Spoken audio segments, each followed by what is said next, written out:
Joy comes in the morning, and when the oceans rage, I don't have to be afraid, because I know that you love me. Your love never fails.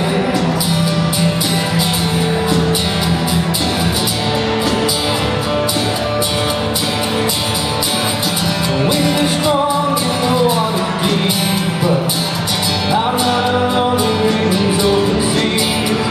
Your love never fails.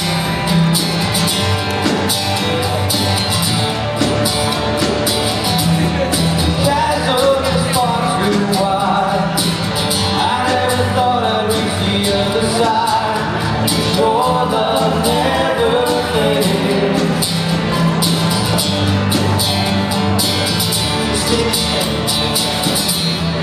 You stay the same through the ages. Your love never changes. There's anything in the night, the joy comes in the morning. And when the oceans rage, I don't have to be afraid, because I know that you love me. Your love never fails.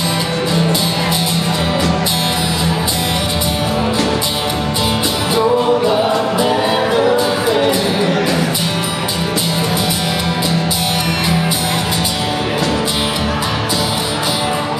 You make all things work together for my good. All things work together for my good. Good morning, everyone. Can you go like this with me? You make all things work together for my good. We get the blood comes. You make all things work together for my good. You stay the same through the ages. Your love never changes. There's anything in the night, the joy comes in the morning. And when the oceans rage, I don't have to be afraid, because I know that you love me. Your love never fails.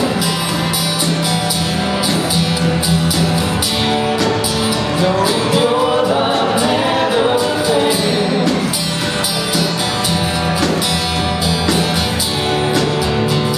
Your love never fails.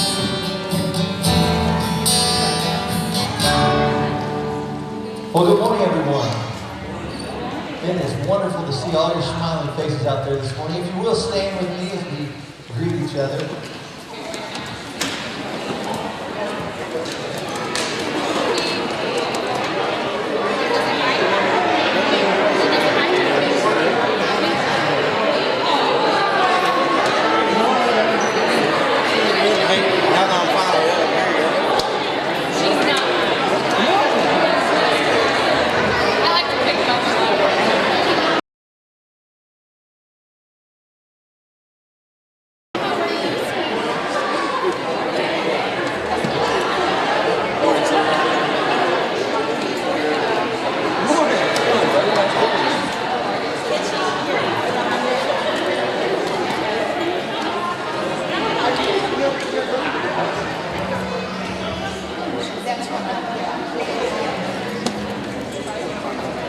What a beautiful day to be alive, folks.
receive that this morning.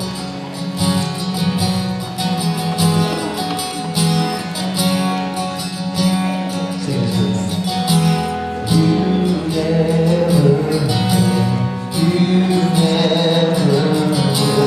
I trust your name for greater things. You will come through. You always do. I trust your name for greater things.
Wow, I tell you, I want to appreciate the band's ministry to us this morning. Do you realize, from the moment you come in the door, we're saying those powerful words that nobody loves you more than God does, and God never fails. And Tim asked this morning if you believe that, and that's the journey that we're on, isn't it? If we can get to a point where we believe the reality of who God is. Welcome this morning to Newburgh United Methodist Church. Let's hear it for our musicians this morning, please.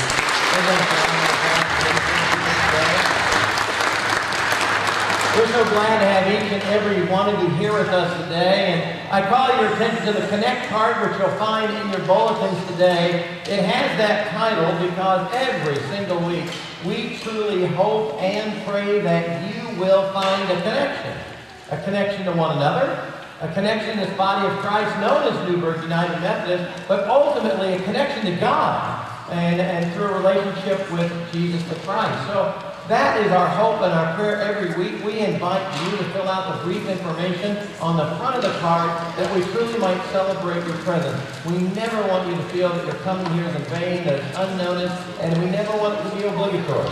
We want it to be that experience where you continue to discover, to grow, to learn, and to deepen in your faith. So we invite you to fill out the front part of the card that we might celebrate your presence. On the back of the card, you'll find an opportunity for next week, which I'll talk about in a little bit. But for now, I want to call attention to the side of the card that right now looks blank, and that is an area for prayer. Who's on your heart this morning? What is on your heart this morning? The whole theme of the service this morning is love. God's love for us, the reality of love, and what it means to embrace faithful love. So who are you thinking about this morning that is part of your love circle, that is part of your concern? Someone that is in need, someone that you are hoping and praying for, please, you're welcome to place it on the card. If it's confidential, just mark it that way at the bottom of the card, and we will make sure that it only is routed to the pastoral staff. We take that very seriously. So please know that that's our intent and hope for you this morning. Before we continue this morning in regards to our children's moments, we'd like to do a responsive reading today. This is from Psalm 136. We talked about that today it's all about love. Your response will be on the screen, and it's going to be the same each time. God's faithful love lasts forever. But there's something in repetition about saying those words. We're hopefully in time. Oh, thank you, Avery. That's so sweet. Thank you. Thank you very much. Thank you. I'll put this up on my door. There's something about saying that repetition every week that can allow us this morning to enjoy that. So I'm going to invite you to stand for this as you're able this morning. And it's short. We're just doing 9 verses. It's the longest psalm in the Bible. We're only doing 9 verses. And if you'll just repeat, responses on the screen. Give thanks to the Lord because He is good. Give thanks to the God of all gods. Give thanks to the Lord of all lords. Give thanks to the only one who makes great wonders. Are you catching the theme here? Give thanks to the one who made the skies with skill. Give thanks to the one who shaped the earth on the water. Give thanks to the one who made the great lights. The sun to rule the day. The moon and the stars to rule the night. God's faithful love does last forever. That's our hope and our discovery today. You may be seated, and we invite the children to come forward at this time that we might share with you today.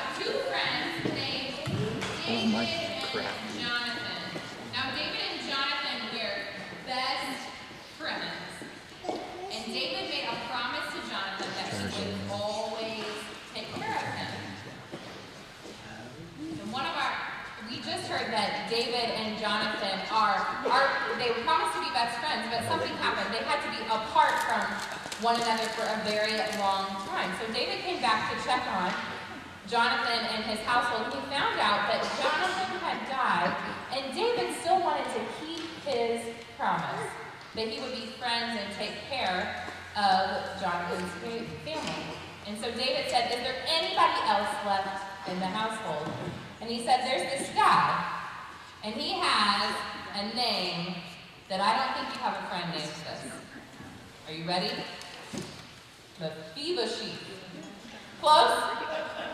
Sure. Pastor Craig, help me out. No, I want you to tell me. It said anyway. It's okay. We can tell y'all later. That's how I like to say it. And here's the fun thing. When there are big names like that in the Bible, sometimes it's hard to say, and we just try, right? And that's good enough, right? Here's the thing. David made a promise. that he would take care of anybody left in Jonathan's household. And his good friend In, that's what we'll call him, needed someone to take care of him. And so David invited him to the palace, gave him a feast, and treated him like he was one of his own family. Did David keep his promise? Yes, David kept his promise. And you know what? That's how we can honor people. That's how we can care for people in our own life, if we keep our promises. So, have any of you guys ever made a pinky promise before? What's a pinky promise look like, though? Show me. Right? It's when you say, I promise, and then you have a pinky promise. Well, if you say, I promise, what should you do? Keep it, right? You should keep it. You should do whatever you promise, because that's how you show someone that you love them, by doing what you say. You know what? God does that for us every day. God made us lots of promises, and God kept every single one of them, because he loves us so much. All right, can we pray together? All right, dear God, thank you for loving me and making me so special. Thank you.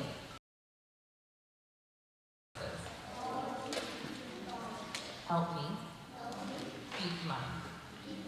Amen. You guys let an adult go before you.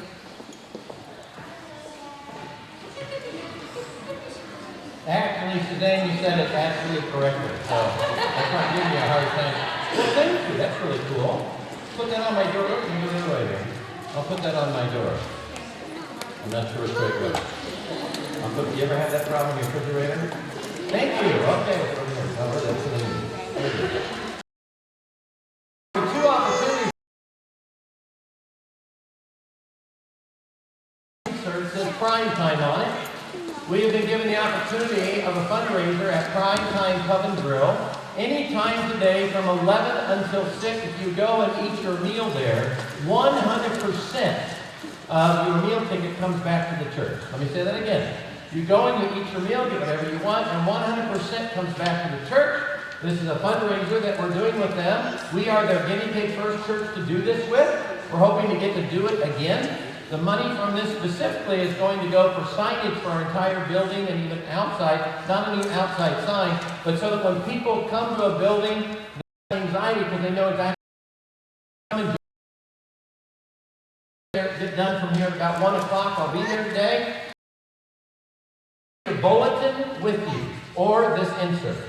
That's it. You take that with you, you give it to your server, and they'll give 100% back to the church. We'll receive that check this Friday. So I think it's a wonderful thing from the owner that's made that possible. The second one is next Sunday. We call it Hanging of the Dreams or Advent Workshop. Yes, Christmas is around the corner, and we celebrate Advent. So next Sunday, starting at 12:15, you can come for lunch. If you don't want to come for lunch, then at 1 o'clock we're going to start preparing the building for Advent. And that is an exciting time. In the church, one of the things I love is that we take the seasons of the church very seriously, so that we go through seasons, not just the seasons of the year, but the season of Advent. So this is our year that's about to begin in December. And that's the Advent of the Christ child. So we'll be adorning the building. Since this service is down here, and this is the first time it's been down here during the season, we will also be adorning this area down here as well. Our theme for the worship series during Advent is the gift of the Nutcracker. We have some special things we're going to be doing as well. But if you can come and help, it's a wonderful afternoon, and we have a lot of fun. We always need more hands and feet. So if you can come, please do. I look forward to being with you at that time. We are always invited. Let's go to God.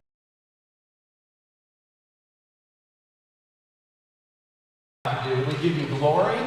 We pray that you would bless, anoint, multiply, and send these our gifts of our prayers, presence, and service, that they might go to where you see fit, oh God. In your name we pray.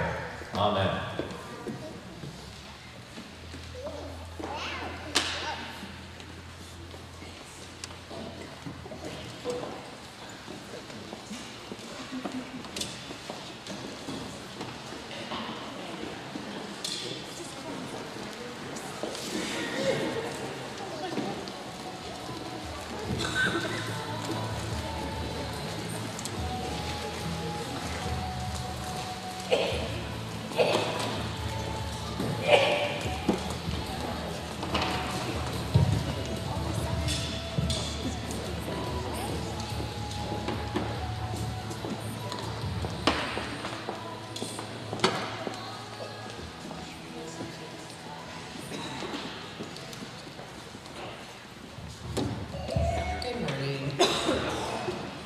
The prophet Micah calls upon us to embrace faithful love as the second requirement that God asks of us. It is important to notice that the prophet includes both the words embrace and faithful as he calls upon us to love. In a culture that tends to be more concerned with afterlife punishment than love, how tough can embracing faithful love really be? Well, as you may suppose, Pastor Greg is about to unpack the simple words from today's passage and help us to discover the depth of love that is required from us in order to fully be an expression of the love of God. Will you please stand for the reading of the scripture? Our scripture today is from the book of 1 Corinthians, chapter 13, verses 1 through 3, and then 7 through 8a of the Common English Bible. If I speak in tongues of human beings and of angels, but I don't have love, I'm a clanging gong or a clashing cymbal. If I have the gift of prophecy, and I know all faith that I can move mountains, but I don't have love, I'm nothing. If I give away everything that I have and hand over my body to feel good about what I've done, but I don't have love, I receive no benefit whatsoever. Love puts up with all things, trusts in all things, hopes for all things, endures all things. Love never fails. May we not fail in embracing love through the hearing of God's word. Thank you.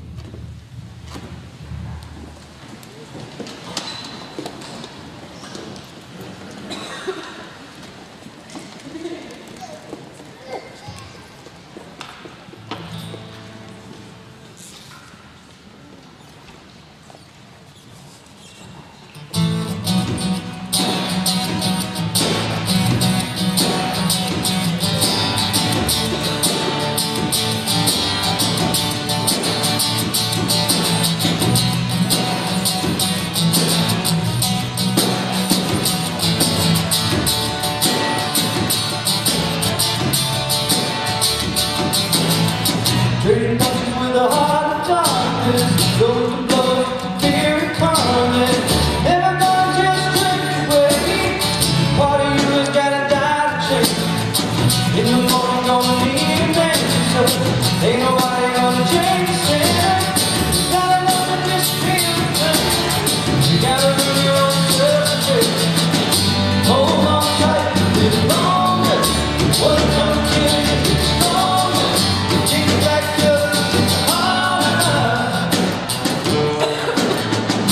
You can't change that. All right, it's gonna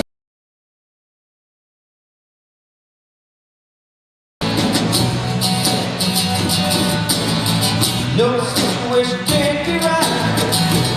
All you have to do is fight. There's no reason that the road is long. Take some time to make it good strong. Hold on tight a little longer.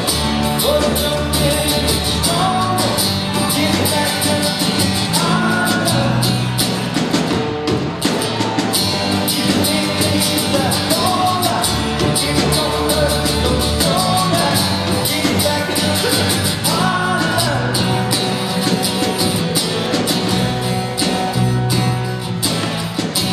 When the walls come and hunt me down, I will face them all and stand my ground. 'Cause there's a fire burning in me. They'll see my strength in this love I found. Whoa, hold on tight a little longer. What's gonna kill you is stronger. Get back up to the heart. You can't change that. All right, it's gonna hurt you so bad. Get back up to the heart. It's a hard love, it's a hard love, it's a hard love. It's a hard love, it's a hard love.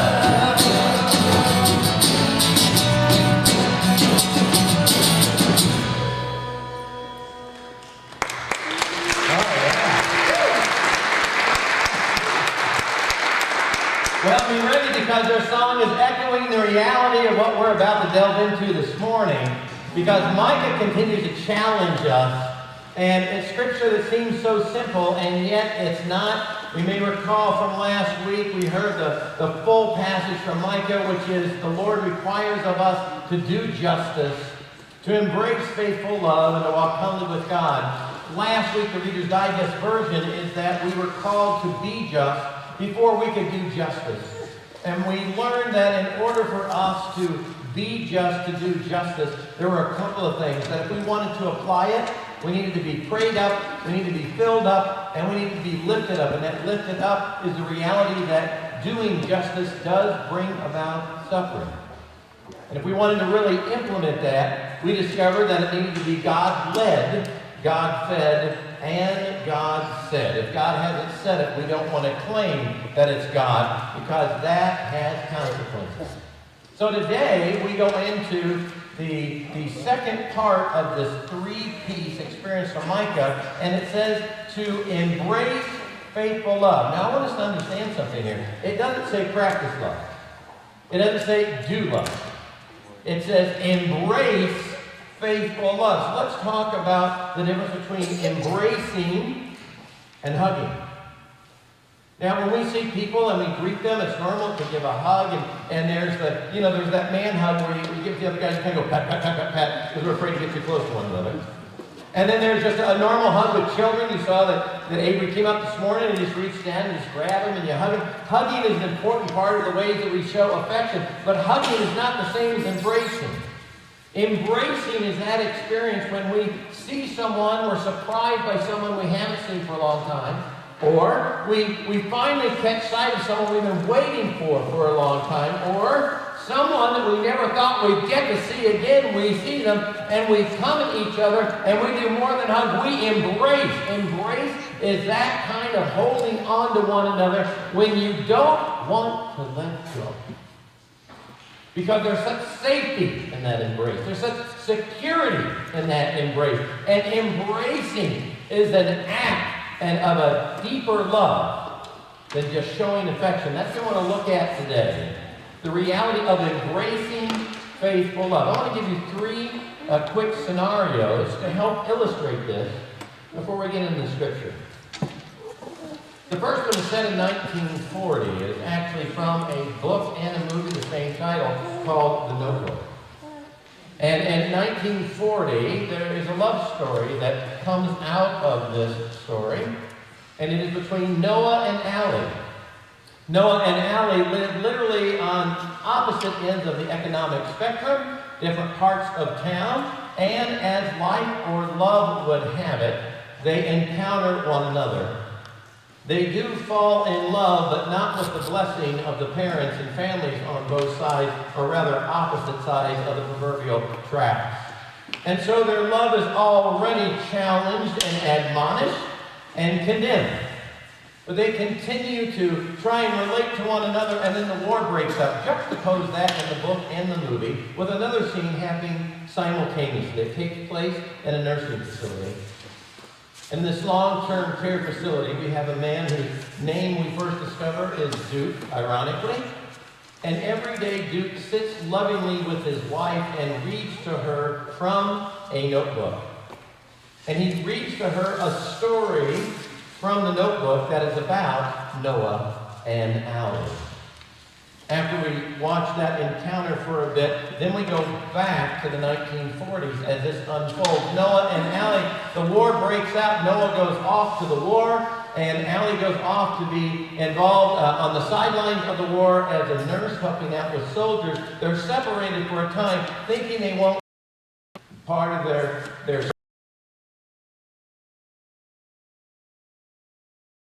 the war. Unbeknownst to Allie, Noah buys that house and fixes it up. Unbeknownst to Noah, Allie, in the meantime, met another young man, fell in love, and has now engaged to her fiancé.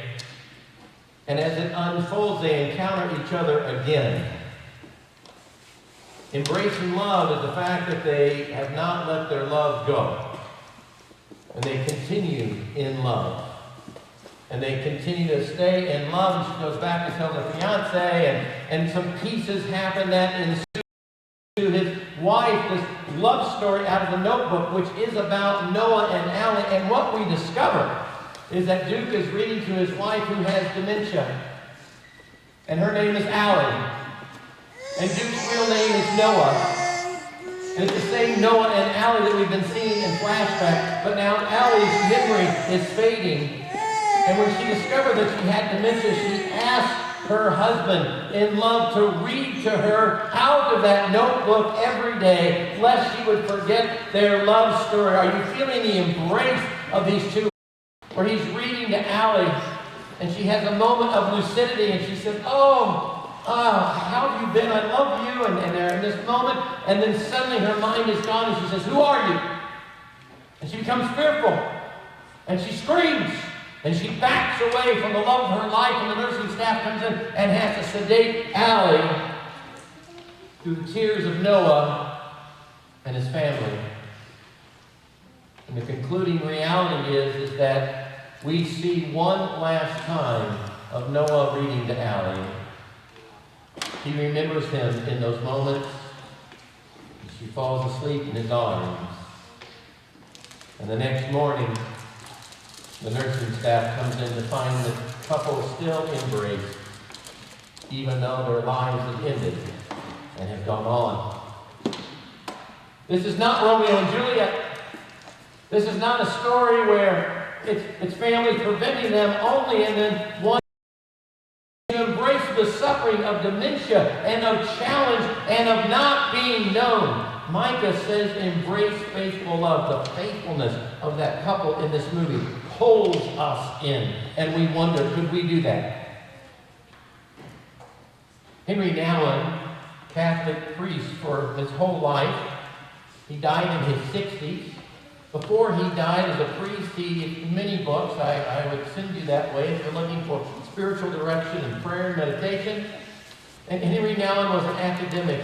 He taught at three universities, Notre Dame, Princeton, and Yale, Harvard and Yale. This is a man who wrote books. This is a man who spoke for a living about the path to God and prayer and meditation. But I want to talk about Henry and the embracing of love of a young, mentally, physically challenged man named Adam. The last 10 years of Henry's life was spent at a LARC community. It's spelled with the French spelling, A-R-C-H-E. LARC communities are across the world, and they are communities for special need people, both severe and mild. For the last 10 years of Henry's life, he lived in a residential facility, and the person he worked with most often was Adam. Adam couldn't speak. Adam could not walk on his own. He could not eat on his own, bathe, dress, shave on his own. And nearly every day, Adam had grand mal seizures, which are the larger of the two seizures, but keep mal being the smaller one, which means that he would convulse a great deal, and after that would be incredibly fatigued. And Henry's last years were spent caring for Adam, and what he discovered in his book, Finding My Way Home, where he talks about the path of power, the path of peace, the path of waiting, and the path of living and dying. Remember, we're talking about embracing love. And as he continued to shave and to wash and to be with Adam, he discovered that that relationship and that depth of love is more about being than doing. We're good about doing love, right? We buy cars, we buy things for one another, we go on trips, we try to do things for one another to show our love. Henry discovered that it's much, much less about doing, it's about being. And as he was with Adam, who could never say thank you, who could never respond, whose life would never get better, it would only decline, he discovered in his time with Adam, as each night Adam would go to sleep and he would whisper in his ear, may the heavenly angels protect you. And as he prayed with Adam, he sensed that Adam at least understood that when he prayed, his voice must have been different than when he was speaking with him. And he said, it is the Adams of this world that bring us together in community. For they demand that we are with them. They demand that we are present. They demand that we are there, though they don't say a word. And he embraced Adam in love. He embraced Adam in love. And those last years of Henry Nouwen, he discovered the greatest love of God through the special and severely handicapped needs of a young man who became, he would say, his best friend. Her name is Ruby. And now we come full circle to me. The first church that I served, and Ruby was a very quiet woman who didn't talk much either, although she had the ability to speak. Ruby lived on the streets a very hard life. She had that kind of leathered, weathered skin. But at every church event, Ruby was there, and she would quietly go about setting up the tables, moving the chairs, setting the tables with the plates and the napkins and all of those experiences. She would quietly attend, and then she would go back home, a very meager place where she lived, at one time in a residential facility as well. I would often see Ruby walking on the streets as I would be going back and forth to the church. And Ruby never seemed to be someone that was looking for someone or in need, but Ruby was always there. Always there. And I did not realize the effect that Ruby had on me all those years in that church until I moved away and Ruby died. We're talking about embracing love. When I heard about Ruby's death, there was a void that I cannot explain. This is a woman I'd only shared maybe 5 words with, actual speaking language. But when she died, there was a void. And I went to her service. I joined them at the cemetery that day for my own need, because I felt this was a person that taught me more about love than I had learned in all of my schooling. This was a person that without any type of physical embrace had embraced those around her in such a way with her very presence and her being that it taught me and deepened me and changed me, so that when she died and met God, I felt a void like I had not felt before. Micah tells us that we are to embrace faithful love. It sounds so simple. Does it mean just send a Hallmark card, just make a phone call? No, it means embrace at the depth and a level that we may not have known before, as the band sang. It is hard love. And that's why when we look at this embracing, we realize what they're saying in Corinthians, that love trusts all things, endures all things, hopes all things. Love never fails. And the only kind of love that we cannot never fails is the love that God has for us and that we share with others by embracing them. Jesus was not a hugger. He was an embracer of humanity and of individuals. When Jesus saw people, it wasn't just a hug, it was embrace. He embraced the leper. He embraced the prostitute. He embraced the soldier. He embraced all those around him. And the ultimate experience to illustrate the love of God was that he embraced the cross. And once again, we come to the same place that we did with justice. That involves suffering. And if we choose to love, we choose to suffer, not in some conscious way.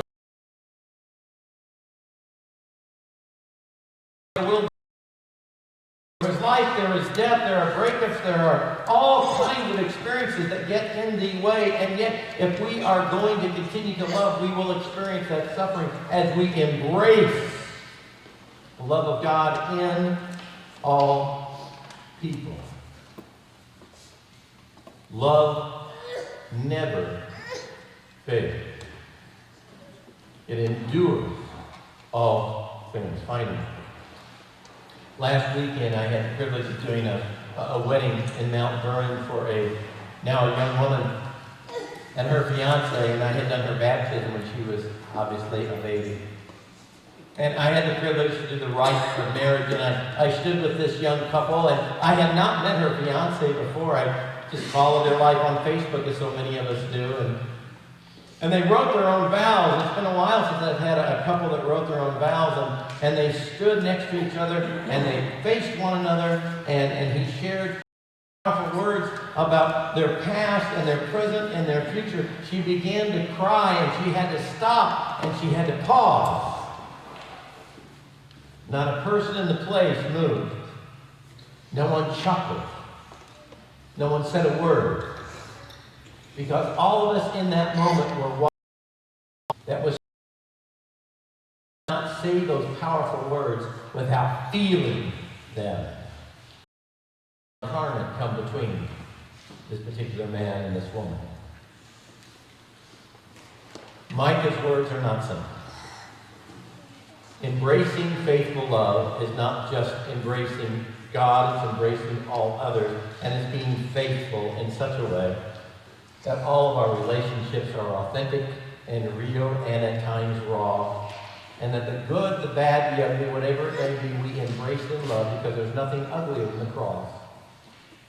And Jesus embraced that to illustrate to us what Micah calls us to do. Embrace faithful love. What will Micah call us to next week as we try to walk humbly with God? Is that simply walking in a gentle manner? Is it being quiet as we go through our day? I think it means much more. As we discover, it means much more to do justice and to embrace faithful love. As we come to our time of prayer this morning, we invite you to engage with God during this time. You may remain right where you are at a time of contemplative prayer and meditation. You may come and light candles at our candle lighting station in honor or memory of someone, or just a prayer to God. Whatever it may be, you may text someone during this time that you're thinking about, someone you hope to embrace, someone you hope embraces you. Utilize this time for what's intended, to be with God.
We can't take away from you the challenges that you have or step into your place.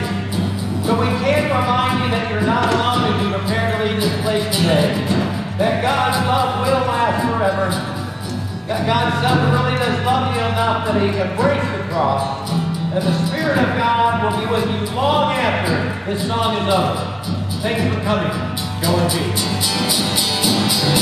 Forever God is faithful, forever God is strong.